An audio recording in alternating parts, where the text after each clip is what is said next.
Hello l'abeille! Aujourd'hui, je vais répondre à une question qu'on me pose tout le temps, en coaching commun, sur la ruche, etc. C'est Gwendoline, est-ce que c'est bien ou pas ce que je fais? Comprendre, est-ce que c'est ma page de vente, j'ai fait une vente, ou deux ventes, ou 10 ventes, ou 20 ventes, peu importe, est-ce que c'est bien? Est-ce que ce taux d'ouverture de cet email-là, il est bon ou pas?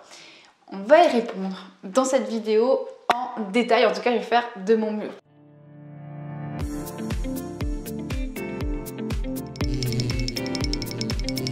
Donc j'y pense à t'abonner, tu cliques sur le bouton s'abonner en bas, tu me lâches une petite antenne bleue parce que ça me fait toujours plaisir et puis que ça m'encourage à continuer.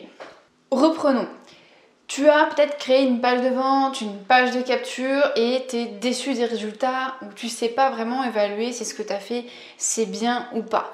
Peut-être que tu as lancé une fois et ça a super bien marché, tu es trop contente et tu as relancé avec la même page de vente ou la même page de capture et cette fois-ci ça fait un flop et tu sais pas trop pourquoi. Donc toi ce que tu aimerais c'est pouvoir analyser un petit peu les choses et savoir t'évaluer, voir si c'est bon ou pas. On a énormément de chance parce que sur internet, en fait, et moi c'est ce que j'adore avec internet, c'est qu'on peut tout traquer. On peut exactement savoir combien de personnes sont allées sur la page de vente, combien sont allées sur la page suivante, combien ont cliqué, combien se sont abonnés, etc. etc. Ça, c'est la magie d'internet. Le truc, et c'est ce que je vois souvent avec mes abeilles, c'est que souvent elles n'utilisent pas en fait cette force-là. Et ça c'est dommage parce que toi, tu perds ton temps. Tu sais pas quoi optimiser, tu sais pas où optimiser et peut-être que tu vas optimiser quelque chose qui n'avait pas besoin d'être optimisé et qui justifie le flop entre guillemets que tu pourrais faire. Donc souvent ce que je vois avec mes abeilles, ce qu'elles font c'est que elles refont une nouvelle page de capture, elles refont une énième page de vente, elles refont un énième webinaire, elles refont sans cesse. Et ce qui se passe c'est qu'elles perdent leur temps. Elles perdent leur temps, elles savent pas où aller et en fait c'est un petit peu comme si elles naviguaient à vue en plein océan sans carte, tu vois. Je sais pas si c'est bon, du coup un coup je vais aller à droite, un coup je vais aller à gauche, un coup je vais retourner en arrière, un coup je vais aller faire un petit tour et puis je m'en vais. Enfin, tu vois le truc, elles sont complètement perdues et elles tournent en rond. Et c'est pas ce que je te souhaite. Moi ce que je te souhaite c'est savoir clairement où tu vas et dire là c'est bon, là c'est pas bon, là je continue, là j'optimise, je sais exactement quoi optimiser, je sais exactement quoi changer dans la page de vente pour avoir les résultats que j'ai envie d'avoir. Et une autre erreur que je vois souvent c'est de recopier ce que font les concurrents. Tu vas voir cette page de vente, tu te dis ah putain ce super marketeur il est trop fort, je vais reprendre sa page de capture, je vais reprendre sa page de vente et je vais essayer de refaire la même chose et tu vas remodeler sur ce que lui a fait. Sauf que déjà tu ne sais pas s'il a des bons résultats et je vois énormément de personnes qui disent oui je fais X milliers d'euros, X millions etc. Et en fait quand tu discutes un petit peu en off avec eux c'est pas si rose que ça.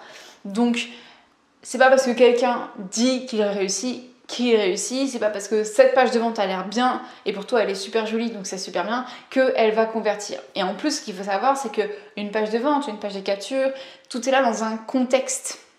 Tu as le contexte avec le moment où il va lancer ça bien sûr, mais aussi tout ce qu'il y a eu avant, peut-être les emails qu'il y avait avant, les pages Facebook, les pubs Facebook qu'il y avait avant, les vidéos qu'il y avait avant, peut-être des partenaires, des tiers qui ont ramené vers cette page-là, tu sais pas en fait.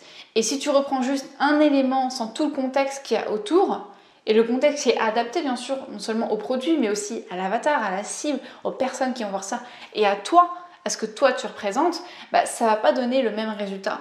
Donc recopier quelque chose qui te semble bien, ce n'est pas non plus la bonne solution parce que c'est pas toi tout simplement, c'est pas toi, c'est pas la même cible, c'est pas le même contexte. C'est un peu comme si tu essayais de draguer en reprenant une blague que quelqu'un a fait, sauf que la blague elle a fonctionné parce que c'était la personne en question, parce que c'était la personne en face qui avait le même humour, parce qu'il y avait le contexte. Si tu ressors la blague dans un autre contexte complètement différent, toi alors que t'es pas aligné entre guillemets avec ça, à une personne qui est complètement différente, qui a peut-être pas le même humour que la blague, t'as compris l'idée, ça va pas fonctionner. Là, c'est pareil.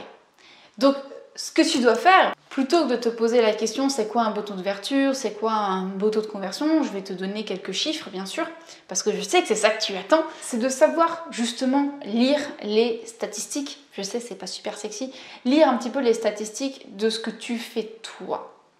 Donc savoir lire les taux de conversion sur tes pages de capture, sur tes pages d'inscription à tes webinaires, sur tes pages de vente, sur tes bons de commande. Et si tu sais analyser ces chiffres-là, et sur tes emails aussi, si tu sais analyser ces chiffres-là, là tu pourras dire c'est bon, c'est pas bon, j'optimise ce point-là, ça je dois refaire, ça c'est acheté, soit ça je recommence, ça je garde. Donc un beau taux d'ouverture, il va dépendre vraiment de la liste email. Plus ta liste grossit, plus le taux d'ouverture va diminuer. Un beau taux d'ouverture, c'est autour des 20%. Voilà, à peu près. Sur une liste qui commence à être assez intéressante, sur une toute petite liste, tu vas être à beaucoup plus, mais sur une liste qui commence à être assez conséquente, tu vas être autour des 20%. En tout cas, c'est ce que tu devrais viser, et moi, c'est ce que je vise au niveau de mes différents business. Maintenant que j'ai répondu à tes questions, je vais te le dire, le taux d'ouverture, on s'en fout. Et moi, je ne le regarde jamais, parce que le seul taux qui m'intéresse, ça va être le nombre de ventes, en fait. Et pour moi, c'est vraiment le seul chiffre, entre guillemets, qui doit t'intéresser, c'est ton nombre de ventes. Bien sûr, si tu me dis « Ah, mais j'ai pas fait de vente, etc., je dois tout changer », alors que tu vois que tu n'as que 10 personnes qui sont allées sur ta page de vente, et c'est peut-être pas les 10 personnes qualifiées, c'est peut-être ta mère, ton chéri ou toi-même, là, non, il faut juste que tu attendes et que tu amènes plus de personnes qualifiées sur la page. Ça, c'est déconnant de regarder le nombre de ventes si tu as eu un nombre insuffisant de chiffres, mais ça, tu t'en doutes. Maintenant, un beau taux de capture, donc d'email, pour moi, il est autour des 45-50%. Et voire même plus sur certains business où je frôle les 60%. Donc maintenant, pour moi, un beau taux, c'est 60%. Mais si déjà tu arrives entre 40, 45, 50, c'est un beau taux de capture. Et après, un beau taux de conversion sur une page de vente, ça va être autour des 1, 3, 4, 5%. Voilà. Entre 1 et 3%, t'es plutôt bien. Ça, c'est les chiffres généraux de tout ce que j'ai pu voir au niveau d'internet. Maintenant, je discutais avec un marketeur sur une même page de capture, donc le même format, le taux de conversion, il pouvait aller de 5 à 92%. Je te renvoie à l'interview que j'ai fait avec Bertrand Millet à ce sujet. Pourquoi? Parce que ça dépend énormément de l'avatar, les types de personnes que tu vas amener. Est-ce que c'est du trafic froid? Est-ce que c'est du trafic tiède? Est-ce que c'est du trafic chaud? Est-ce que d'où est-ce qu'ils viennent, etc. Est-ce qu'ils te connaissaient avant ou pas? Enfin, tu vois, ça dépend énormément et ça va dépendre aussi des thématiques. Sur ma thématique, j'ai pas du tout les mêmes taux de conversion que sur le business des clients dont je m'occupe ou des clients qui sont en coaching avec moi. Donc en fait, les seuls chiffres qui doivent t'intéresser, ce sont les tiens. Là, je te donnais des repères pour que tu puisses te dire, bon, à peu près par rapport au, voilà, je sais que c'est bon ou c'est pas bon. Maintenant, moi, ce que je t'incite à faire, et c'est ce que j'incite à faire à tous mes clients, c'est regarde tes taux de conversion à toi. Par exemple, sur une page de capture, tu fais 30%. Ok, bah tu notes que ton record, c'est 30%. Si tu fais moins, c'est pas bon. Si tu fais plus, ah, c'est cool. Qu'est-ce que tu as fait de différent par rapport à avant qui fait que tu as un meilleur taux de conversion? Et c'est ton record à toi. En fait, il faut que tu te crées ton échelle à toi. Alors bien sûr, ça va venir avec l'expérience. C'est pour ça que là, je t'ai donné les premiers chiffres pour que tu puisses te faire une idée et te dire là c'est plutôt bon, là c'est plutôt pas bon. Mais moi ce que je te conseille vraiment c'est de te créer tes repères à toi, de voir ce qui fonctionne bien chez toi, en fonction de qui tu es, en fonction de ton positionnement, en fonction de ton avatar, de ta cible. Et ensuite, par rapport à tes résultats précédents, est-ce que c'est bon ou pas? Comment est-ce que tu peux améliorer? Tu vois le truc? C'est un petit peu comme dans la vie, on dit souvent ne te compare pas à quelqu'un d'autre, compare-toi à toi-même, à qui tu étais hier. Bah là, au niveau du marketing, c'est pareil. C'est complètement déconnant de demander à quelqu'un qui a des années et des années d'expérience en marketing, qui est super balèze, c'est quoi un beau taux de conversion? Parce que lui, il va te dire, bah moi, c'est 70%, et toi, tu débutes juste, tu débutes dans ton marché, etc. Tu vas voir que tu fais un 15%, tu vas te déprimer, tu vois, et tu vas vouloir tout arrêter. Donc, compare-toi uniquement à toi-même. Là, je t'ai donné des chiffres, entre guillemets, qui sont assez généraux de ce qu'on a l'habitude de voir sur internet. Maintenant, c'est pas non plus la norme, tu vois, c'est des chiffres que moi j'ai vus. Ça peut te donner juste un repère.